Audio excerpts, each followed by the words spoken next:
हा माझा विषय आहे evolution of provincial finance in British India. हा जो सब्जेक्ट आहे हा PhDचा थेसिस आहे.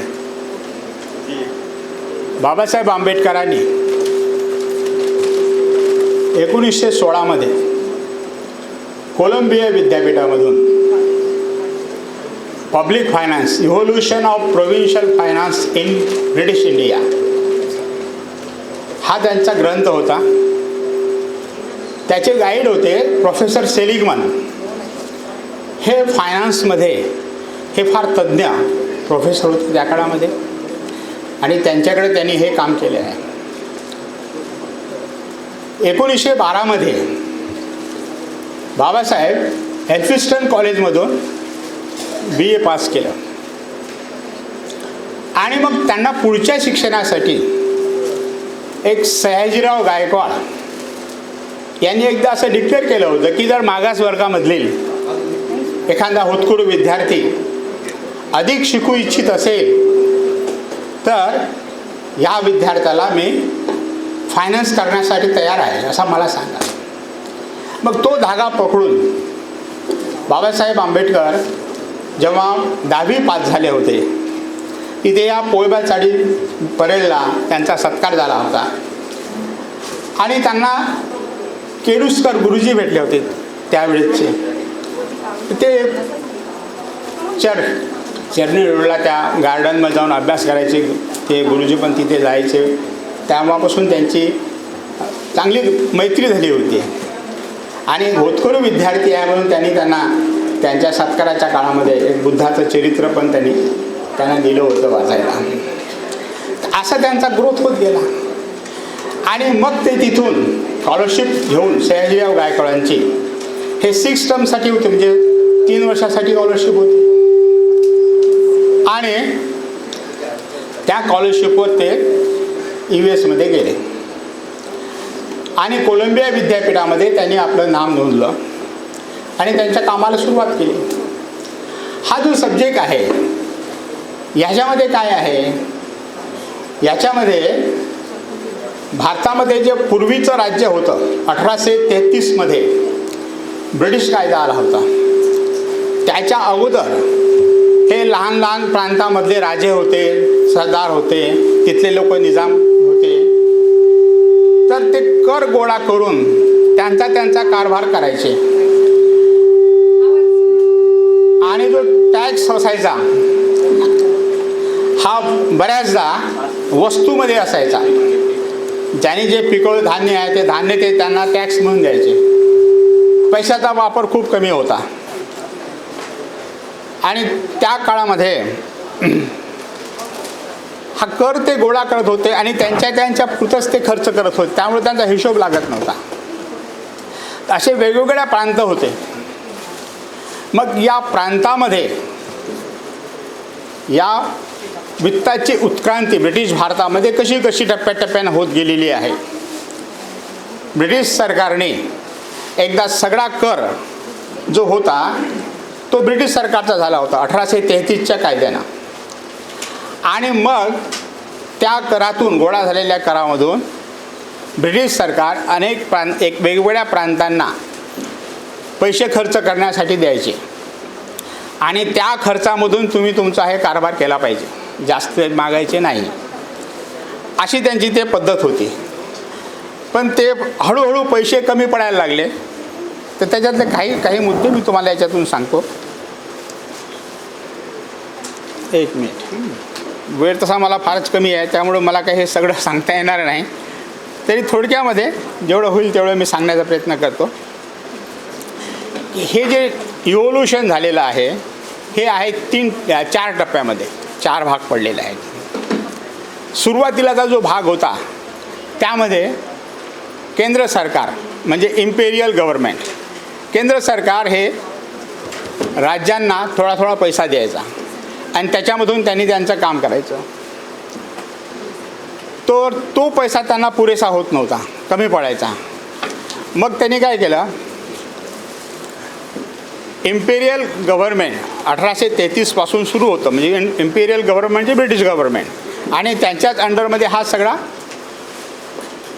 कारभार चालायचा. तर त्या लोकांनी त्याचे दोन उद्देश होते 1833च्या कायद्याचे. एक पहिला उद्देश होता की वेगवेगळी जे टॅक्स पद्धती होती, वेगवेगळे प्रोव्हिन्सेस जे आपला कर वेगवेगळा गोळा करायचे, ती त्यांनी बंद केली.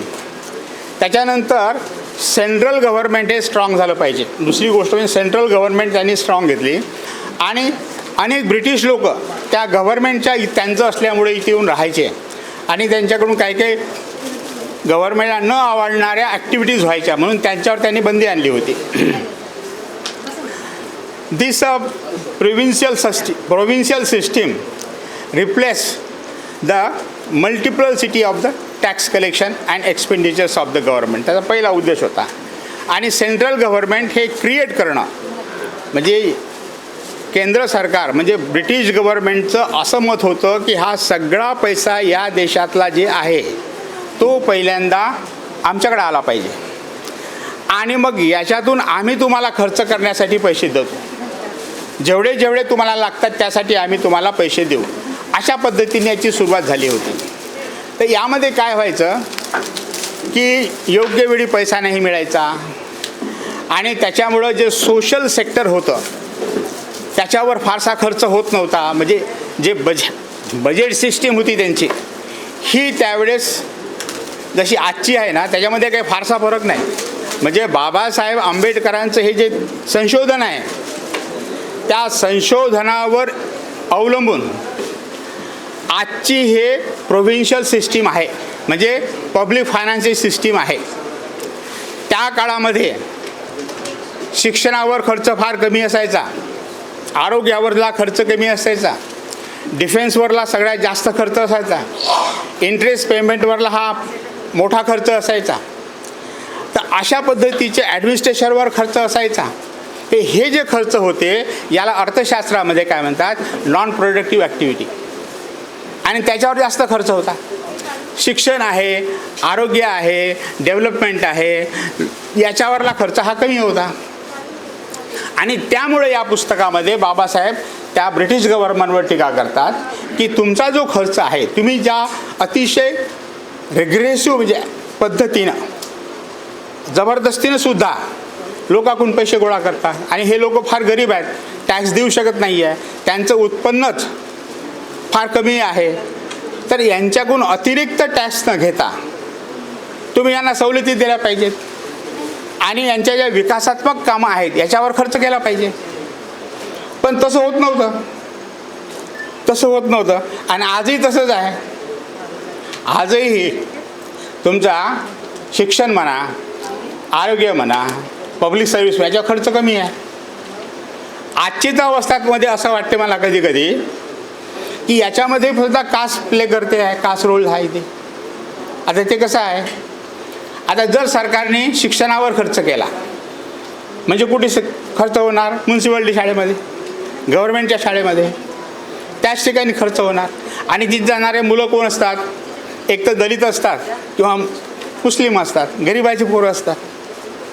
आरोग्यावर खर्च केला तर गरिबाच्याच लोकांना फायदा मिळणार आहे, आणि हे लोक तर टॅक्स देत नाही. तर टॅक्स आम्ही लोक देतो, इंडस्ट्रीज आहेत, व्यापारी लोक आहेत, जास्त इन्कमवाले आहेत, ते लोक टॅक्स देतात. मग त्यांची भूमिका असावी तर मग आम्ही यांच्यासाठी खर्च कशाला करायचा. आणि मग सरकारने ह्या गोष्टी करायच्या, ते शिकतील तर शिकतील, नाही शिकतील. आणि म्हणून ह्या उद्देशानंच मग काय झालं, खाजगीकरणाला सुरुवात आली आहे. आता बहुतेक विद्यापीठ ह्या खाजगी होत चाललेले आहे, आणि खाजगी विद्यापीठ, खाजगी शाळा, खाजगी हे जर होत असेल सगळं, आणि जर आपल्याकडं पैसा नसेल तर आपल्याला ते फी देता येणार नाही.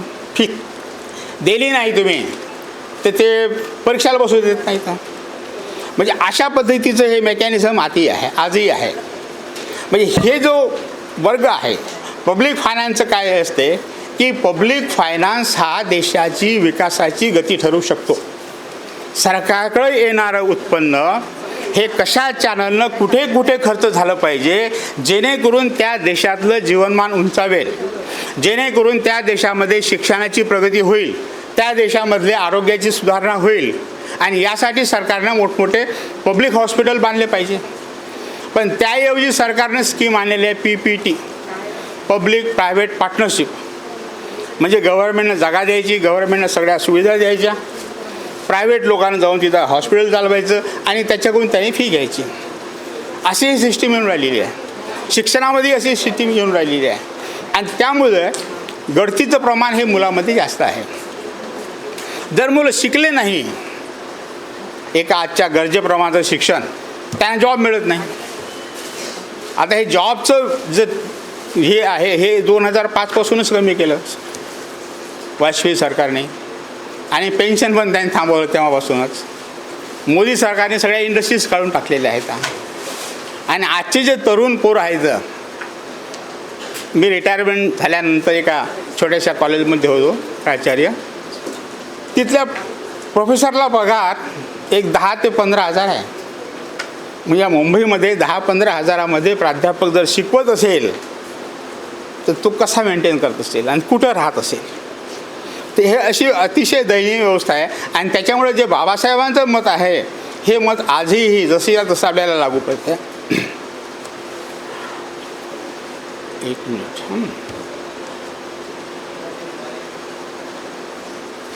तर बाबासाहेब असं म्हणतात की हे प्रोव्हिन्शियल जे हे आहे हे प्रोव्हिन्शियल नव्हतंच, हे इम्पेरियलच गव्हर्नमेंट होतं. म्हणजे केंद्र सरकारच्या ताब्यामध्ये सगळं होतं आणि केंद्र सरकार हे शिक्षणावर आणि आरोग्यावर आणि लोकांच्या विकासावर खर्च करत नव्हतं. आणि त्यामुळे त्यांनी त्याच्यावर टीका केली. त्यांचं असं म्हणणं होतं की ही अनसाऊंड फिस्कल पॉलिसी आहे, हे फिस्कल पॉलिसी चांगली नाही आहे, चुकीची फिस्कल पॉलिसी आहे. म्हणजे त्या काळामध्ये बघा ते 15, 16, 17 तिथे होते, तर त्या काळामध्ये सुद्धा ते ब्रिटिशावर खूप टीका करायचे त्यांच्याच याच्यामध्ये की तुमचं धोरण हे चुकीचं आहे आणि याच्यामध्ये लोकांचा विकास होत नाही आहे. आणि दुसरी एक गोष्ट तुम्हाला सांगतो याच्यामध्ये की बाबासाहेबासारखा विद्यार्थी पाहिजे. त्याने तिथे PhDचं काम पूर्ण त्यांना 3 वर्षात करायचं होतं, त्याने त्याच्या अगोदरच पूर्ण केलं. आणि अगोदरच पूर्ण केल्यानंतर माझं आता काम झालं, आपलं हे झालं की कुठलाही विद्यार्थी घरी येतो आनंदानं हे करतो, बाबा झालं आता. पण बाबासाहेब तसं नाही केलं. त्यांनी काय केलं की त्यांचे जे गाईड होते प्रोफेसर सेलिगमन यांच्याकडून एक पत्र घेतलं, रिकमेंडेशन घेतलं आणि त्यांना सांगितलं की मला आणखीन याच्यावर काम करायचं आहे, मॉनिटरी इकॉनॉमिक्सवर. म्हणजे अर्थशास्त्रामध्ये पब्लिक फायनान्स आणि मॉनिटरी इकॉनॉमिक्स, मॉनिटरी पॉलिसी ह्या 2 सब्जेक्ट अतिशय महत्त्वाचे आहेत. तसे सगळेच महत्त्वाचे आहेत, पण हे 2 विषय आहेत ना हे जास्त महत्त्वाचे आहेत. याच्यावरून त्या देशाची व्यवस्थाचा दिशा आपल्याला निर्देश होते. आणि मग तिथून त्याने लेटर घेऊन ते गेलेत लंडनला. लंडनमध्ये एडविन कॅनन होते एक प्रोफेसर, मॉनिटरी इकॉनॉमिक्सचे तज्ज्ञ होते ते. आणि त्यांच्याकडे त्याने DSc केली, MSc आणि DSc. ते होतं याच्यावर पैशाचा प्रश्न, प्रोव्हिन्शियल याच्या प्रॉब्लेम ऑफ द रुपी. या प्रॉब्लेम ऑफ रुपी हा ग्रंथ अतिशय महत्त्वाचा आहे. याच्यावर त्यांनी DSc केली होती. आपल्याला तिकडं नाही जायचं. हां, बाबासाहेब आंबेडकर असं म्हणतात की हे ब्रिटिश सरकारची पॉलिसी कशी आहे, अतिशय क्रुएल अशी पॉलिसी आहे. हे पॉलिसी काय करते, त्यांचा जो लॅन्सेट आहे म्हणजे रक्त, हे ज्या ठिकाणी सशक्त समूह आहे त्याच्याकडून पैसे न घेता जो अतिशय गरीब आहे त्यांच्याकडून जबरदस्तीनं पैसे घेत आहेत.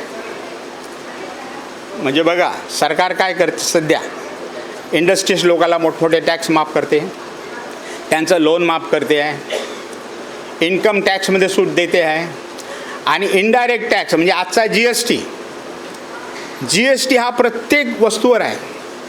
आपण एक वडापाव घेतला त्याच्यावर आपण टॅक्स देतो, या पाण्याची बॉटल घेतली तरी आपण टॅक्स देतो. म्हणजे सामान्य लोकांकडून हा पैसा अधिक. आणि आपण पेपरमध्ये वाचतो GSTचं कलेक्शन वाढलं आहे, GSTचं कलेक्शन वाढलेलं आहे, इन्कम टॅक्सचं कलेक्शन वाढलेलं आहे असं आपण वाचत नाही. म्हणजे income tax corporate tax, corporate मोठमोठ्या इंडस्ट्रीज असतात त्यांच्या नफ्यावर टॅक्स लावला जातो. त्यांनी उत्पन्न वाढत नाही आहे, त्यांच्याकडून ते नफा दाखवत नाही, ते लॉस दाखवतात, पण सरकारचं GST वाढते. म्हणजे बाबासाहेब जे म्हणायचे की हे सरकार गरिबांचं शोषण करतोय, त्यांच्याकडून अतिरिक्त पैसे घेते आणि श्रीमंताला सवलती देते, ते तत्त्व आजही जसंच्या तसं लागू होते. बाबासाहेबाची जे भूमिका होती त्या काळामध्ये या प्रोव्हिन्शियल फायनान्सच्या बाबतीमध्ये, ते आजही तिथे ॲप्लिकेबल होते आहे. ते म्हणत होते की हे सरकार अतिशय क्रुएल सरकार आहे, हे सरकार गरिबाचं शोषण करते, त्यांच्या अंगातून रक्त काढून घेते आहे आणि ते रक्त ज्यांना गरज नाही, ते श्रीमंत लोक आहेत त्यांना ते देते आहे. ही त्यांची सिस्टीम होती.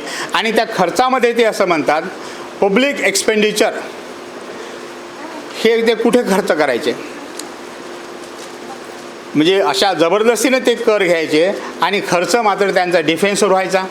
खर्च हा त्यांचा इतर ॲक्टिव्हिटीवर व्हायचा, सॅलरीवर व्हायचा, लोनचं इंटरेस्ट पेमेंट करण्यावर व्हायचा आणि डेव्हलपमेंटवर खर्च हा कमी असायचा. आताही तेच अवस्था आहे. तुम्ही कोणीही बघा, या सरकारचं बजेट पॉलिसी बघा, त्याच्यामध्ये तुम्हाला इकडंच जास्त खर्च दिसतो आजच्या घडीला. आणि शिक्षणावर, आरोग्यावर किंवा लोकांच्या विकासावरला खर्च, एम्प्लॉयमेंट जनरेशनवर खर्च सरकार करत नाही. एम्प्लॉयमेंट निर्माण करणंच बंद करून टाकलेलं आहे सरकारने. त्यामुळं असा प्रश्न पडला की आता या तरुणाचं काय होणार. आज असे काही काही कुटुंब आहेत जे पेन्शनर लोक आहेत, त्यांच्या पेन्शनवरच घर चालते, मुलाचं काही इन्कमच नाही, कारण नोकरीच लागत नाही. आणि लागली नोकरी तर 2 महिन्यात 3 महिन्यात त्याला काढून टाकतात. हे बाबासाहेब त्यावेळेस बोलले होते. या देशामध्ये जातीय व्यवस्था आहे, या जातीय व्यवस्थेमुळं मागासवर्गीयांची एंट्री सगळ्याच्या शेवट आहे. जेव्हा त्यांना फारच गरज असेल तेव्हा ते मागासवर्गीय घेतात आणि जेव्हा त्यांना काढून टाकायचं असते तेव्हा ते मागासवर्गीयाला पहिल्यांदा काढून टाकतात. आणि म्हणून भारतामध्ये पब्लिक सेक्टर हे वाढलं पाहिजे ही त्यांची भूमिका होती. पब्लिक इंडस्ट्रीज वाढल्या पाहिजे, पब्लिक एज्युकेशन सिस्टीम वाढली पाहिजे ही त्यांची भूमिका होती. पण आज आपला जो प्रवास आहे त्याच्या विरुद्ध दिशेने चाललेला आहे. आपलं खाजगीकरणाकडे चाललेलं आहे सगळं. त्याच्यामुळं काय होतं की हा जो मोठा बल्क असा हा समूह आहे की ज्याच्याकडे उत्पन्न कमी आहे, तो या विकास प्रक्रियेपासूनच बाजूला पडत आहे. तो त्याच्यामध्ये सामावून घेतला जात नाही आहे. ही अशी आपली परिस्थिती आहे. तर त्याच्यानंतर आता बजेट बाय असाइन, आता हे एक थिअरी आहे त्यांची. असाइन रेव्हेन्यू 1877 ते 1881 आणि 82, 1800 त्या काळात 100 वर्षाच्या अगोदर, की ते काय करायचे, एक रेव्हेन्यू द्यायचे, एक अमाऊंट द्यायचे आणि तेवढ्यातच तुमचं झालं पाहिजे असं ते म्हणायचे. पण तेवढ्यात होत नव्हतं, तेवढ्यामध्ये होत नव्हतं. मग ब्रिटिश सरकारने काय केलं, हे घ्या, हे एवढे तुम्हाला आम्ही पैसे देतो आणि वरचे पैसे तुम्ही टॅक्स लावून गोळा करा. जसं आजही तशी सिस्टीम आहे. सरकार काय करते, केंद्र सरकार आणि राज्य सरकार, केंद्र सरकारचं इन्कम जास्त असते टॅक्सच्या रूपानं आणि केंद्र सरकारचा खर्च कमी असतो. राज्य सरकारचं खर्च जास्त असतो आणि उत्पन्न कमी असते. आणि त्याच्यामुळं केंद्र सरकारने राज्य सरकारला मदत करायची असते. आता बाबासाहेबांना संविधान लिहिल्यामुळं त्यांना माहीत होते ही सिस्टीम, म्हणून संविधानामध्ये 280 आर्टिकल आहे आणि त्या पद्धतीने फायनान्स कमिशनची तरतूद केलेली आहे. आणि मग कोणत्या राज्याला किती पैसे दिले पाहिजे कशासाठी हे संविधानात तरतूद आहे, तरी पण ते पैसे मिळत नाही आहेत. तर हा सुरुवातीचा कायदा होता 1881 1882. तुम्ही तुमचं रेव्हेन्यू गोळा करा आणि त्याच्यातून तुम्ही खर्च करा. आम्ही जेवढे देतो तेवढेच तुम्ही खर्च करा, ही त्यावेळेची भूमिका होती. आणि त्याच्यानंतर बजेट बाय शेअर रेव्हेन्यू. आताही आहे शेअर रेव्हेन्यू.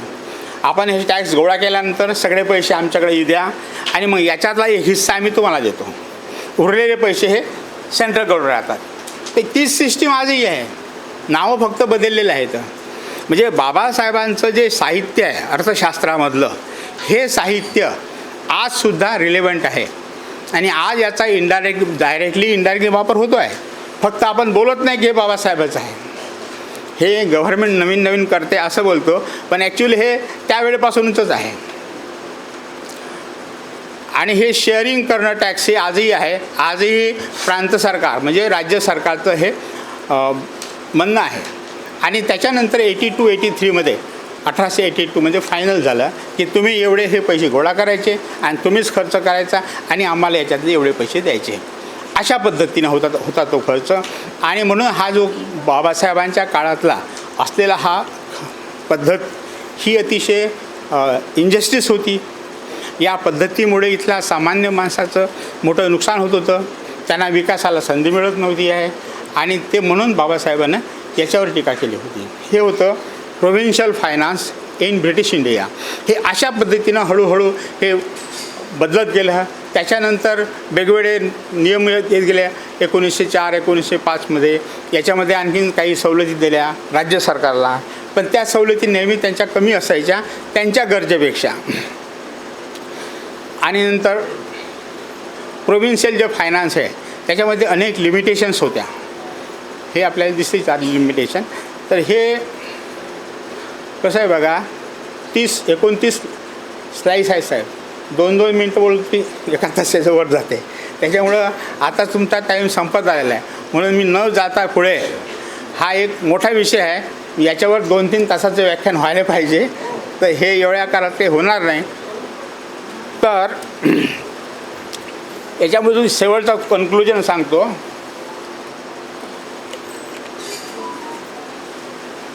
कन्क्लुजन असं आहे की हे जे पब्लिक फायनान्स आहे, पब्लिक फायनान्स ही अतिशय महत्त्वाची पॉलिसी आहे. या पॉलिसीच्या आधारावर देशाच्या विकासाची दिशा निश्चित होत असते. आणि त्यामुळे ही पॉलिसी कशा पद्धतीनं वापरली जाते हे सत्तेत असलेल्या लोकांच्यावर निर्भर असते. आणि आपण सत्तेत नाही आहे, त्याच्यामुळे जे देतील तेच आपल्याला घ्यायचं आहे. आणि ते असे एवढंच देतात की तुम्ही जगणारही नाही आणि मरणारही नाही, अशा पद्धतीनं ते लोक ठेवतात. आणि त्याच उद्देशानं हे आजचंही सरकार हे चालत आहे. याच्यामध्ये बदल नाही आहे. बदल होणं फार गरजेचं आहे. पण बदल होण्यासाठी जे पॉलिटिकल प्रभाव पाहिजे, जे नेतृत्व पाहिजे, आपल्याकडे आहे ना. नेतं नाहीच नाही, पण बार्गेनिंग पॉवरसुद्धा नाही आहे. बार्गेनिंग पॉवर कमीत कमी एक 5-50-100 लोकांचं जर तिथं आपण गेलो पार्लमेंट, तिथे बजेट प्रिपेअर करत असताना आपण जर त्यांना विचारलं की आमचा हिस्सा कुठे आहे, एक प्रेशर येते. पण तसं होत नाही आहे. मागचं बजेट तयार करत असताना एक आपल्या टी व्हीत बघितलं होतं, एक राहुल गांधींनी विचारलं होतं की हलवा खाणाऱ्यामध्ये SC ST OBC कोण आहे, ते दिसतही नाही आहे. म्हणजे हे सगळे ब्राह्मण लोक त्यांचं बजेट बनवतात, हे त्यांच्याच हितासाठी बनवतात, उद्योजकासाठी बनवतात, व्यापाऱ्यासाठी बनवतात आणि त्यामुळे त्यांना त्यांचे फायदे होत आहेत. तर हे जे स्ट्रक्चरल चेंज आपल्याला हवा आहे, तो स्ट्रक्चरल चेंज करण्यासाठी एक तर आपल्याकडं पॉलिटिकल पॉवर पाहिजे. पॉलिटिकल नसेल तर कमीत कमी बार्गेनिंग पॉवर तरी पाहिजे. एक ग्रुप पाहिजे, असा फोर्स ग्रुप की जाऊन त्या ठिकाणी भांडणारा, बोलणारा, हे आमचा हिस्सा कुठे आहे. इवन जे SC ST कंपोनंट प्लॅन आहे, हा SC ST कंपोनंट प्लॅनही वापरला जात नाही आहे. तरतूद केली करतात फक्त आणि पैसे दुसरीकडे वळवतात. अनेकदा झालेलं आहे. त्या स्पोर्ट याच्यामधून केले जातात, कुठल्या लोकांना पैसे द्यायचे याच्यातून दिले जातात. ते लाडकी बहीण योजना आहे, याच्यातून पैसे त्यांना दिले जातात. तर अशा पद्धतीचं आहे ना, हे सगळं मिसमॅनेजमेंट होत आहे. आणि हे होत आहे, आपण बघतो, पण काही करू शकत नाही. कारण आपल्याकडं असा एखादा फोर्स नाही आहे की जो फोर्स त्या ठिकाणी जाऊन त्यांच्यावर लक्ष ठेवणारा, अशी यंत्रणा नाही आहे. आणि जोपर्यंत आपण हे करत नाही आहे आणि नुसत्याच टीका करून किंवा बोलून त्याच्यानं काही होणार नाही. We have to create the force and compel the government to do all these things. तर आता कसे आपले हे शिक्षित लोक आहेत, चांगले लोक आहेत, ह्या लोकांनी तरी याचा विचार केला पाहिजे. आपण हे फंक्शन जॉईंटली आपण केलं पाहिजे. बाबासाहेब असेच करायचे, जॉईंटली हे करायचे, एक फोर्स उभा करायचे. त्यांनी त्याचे वेगवेगळे पक्ष काढले होते, त्या संघटना होत्या आणि त्याच्या माध्यमातून ते सरकारवर मारा करायचे. आणि त्यामुळे सरकार त्यांचं ऐकायचं. त्या काळामध्ये आपलं का नाही ऐकणं, आपलंही ऐकू शकते. आपणही बाबासाहेबांचे विचार घेऊन पुढे जात आहे. तर जर असं झालं तर आपला फायदा होईल, आपला विकास होईल, अन्यथा नाही आहे. साहेब मी एवढं बोलून थांबतो. आता तुम्ही तुमचं सुरू करा सेशन.